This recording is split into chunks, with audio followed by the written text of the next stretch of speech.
Thank you for choosing Jumprfit Trampoline, and welcome to the 40 inches round trampoline assembly video. Now it's time to unbox our trampoline parts.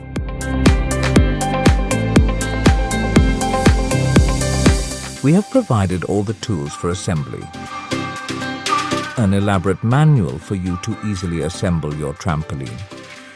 There you are with all the parts. Join the curved tubes with T-joint to begin making the base.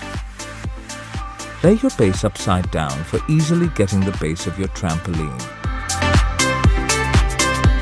Use your spring tool to easily attach the springs to the base of your trampoline.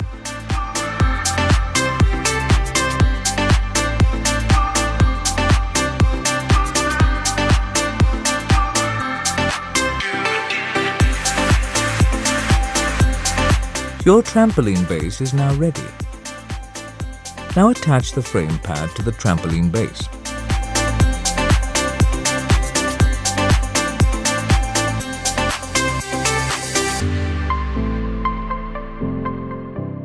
You finally have your trampoline completely ready.